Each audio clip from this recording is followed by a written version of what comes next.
Hey, can you guys do me a great big favor before you start watching this? Can you please like and subscribe? I really would like to hear your voice, and that is one way to let me know that you like what I'm putting out. I really appreciate it. Okay, that's my big request. What you waiting for? Let's watch. Hello, and welcome back to Live Like You're Living. Like so many people have tried, I got into the line also and tried to drive, well, not drive, but to deliver for Uber. And if you have not tried this or you're interested in trying it, there might be some things you might want to consider in advance.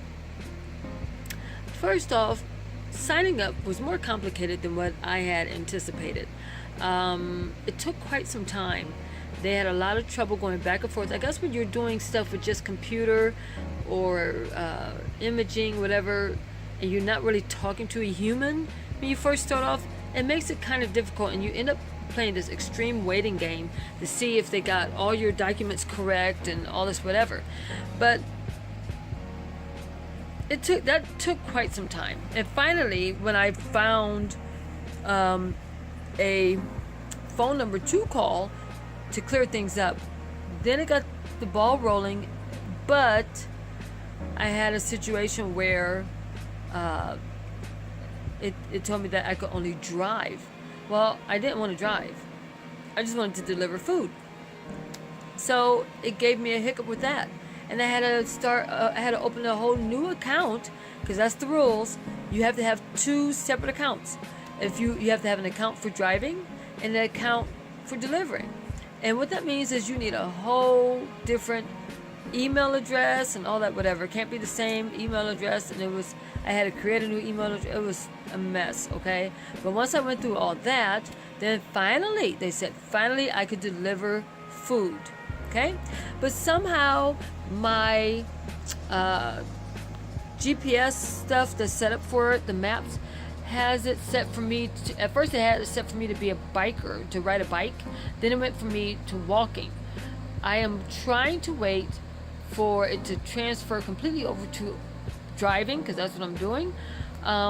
And they told me it could take up to like 60 days or 30 days or something of that nature. It's ended up being kind of a headache. So what I do when I really want to try to go out and earn, extra change, what happens is I end up, the best way for me to use it is to have a second device for my GPS. Otherwise, it gives me really off the wall directions, because it thinks that I'm either on foot or riding a bicycle, and it'd be like cut through the field or something. You're like, what? I'm driving a car. So that's one thing. As far as money goes, if you're willing to dedicate, it has to be just like a job, just a regular job. You don't really make good money. Like if you're at a job and you only work an hour, you're gonna get whatever, $8 to $15 at the most, maybe an hour. But if you dedicate that time, and let's say that you make $10 an hour, and you do it for 10 hours, do it for 8 hours, you make $80 for the day. And that's just having realistic thinking about making money, delivering food for Uber. Now, I've heard people say that driving is much better, you make more money. Well, good for you. It's just something that I'm not interested in doing myself. I'm a female, and I'm just not crazy about driving strangers around randomly. I don't mind picking up food from a restaurant and knocking at somebody's door and handing it to them and getting back in my car and leaving. That is much more convenient and more safe to me, I feel, than having somebody ride with me. Another thing, let me see, the process of how it works. You get this, you have to turn on your device, turn on the Uber device, and then you'll get, well, as far as the meals go. And I think also for driving, because I seen it when I first was trying to have it and it had the driving thing, you get a bleep, a notification sound that you have an option to pick up this delivery or this ride, and you touch it. Now, my phone is extremely sensitive. There's been times I pick up my phone and it accepts it. I had to learn how to decline or cancel if it was something that I was not committed to doing or was trying to do at the time.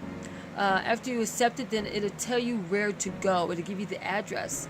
And so then you read it and you follow that address if you're not familiar with the location. Hopefully your map, whatever that's connected to your device, will have good directions for you. There have been maybe 2 out of 10 times I'll come across the location that I have to call the people. It does give you an option to either text or call the individual, when you're trying to locate them, or even the store, the restaurant. So that's always great. I have not had any difficulties with people not responding or anything like that. I have heard people say that they picked up food and they took it to a location, to someone's residence, and the residents didn't answer. They didn't answer the door. At that, as far as I understood, this has not happened to me yet, but there's like a 5-minute rule or whatever, or something. You give them like a last minute warning type of thing, and if they don't answer, then I guess whatever food that you picked up is yours. It seems kind of weird and crazy, but I don't know. I don't eat McDonald's, but for some reason there's a heck of a lot of freebie McDonald's going around. I guess people don't care about a $2 sandwich. But anyway, there hasn't been too many negative things as far as driving. I think the biggest problem I have is their system. Their customer service is not that accurate. The system itself, someone I know who is doing it, there was a huge delay in the money process, and they had worked, and they had like 3 or 4 different deliveries, but it wouldn't apply. And I think that they never got that money. Even when we called and contacted, they still didn't get that money. So Uber does have some glitches. It has some pros and it has some cons. If you're interested in trying it, just keep looking around. I recommend that if you really want to, just try it out for yourself. It might be better in your area. I don't know. But try it. It doesn't hurt to try. You have to make sure that your driver's license is correct, your insurance is correct, things of that nature. Everything has to be up in good standing, and your vehicle has to be great. It doesn't have to be like super brand new or anything like that, but they do have an age blocking. And I think it's per state rules. I'm not sure, but check it out. If you're interested, give it a shot. Hey, guess what? That's all I got for you today. Just let you know what I've been up to and what I've been trying. It doesn't hurt to try new things, and it sure heck doesn't hurt to earn an extra couple of dollars in your pocket. And I didn't see anything wrong with it. Everyone's doing it, and I can see why. But it's not something that I do every day because I already have a 9 to 5. I just thought, why not? Give it a shot. And if that's what you want to try, go ahead and give it a shot also. In the meantime, I tell you what I'm going to do. I'm going to keep on living like I'm living, and I hope you will join me with that. Hey, you guys have a great, great day, and take care. Bye-bye.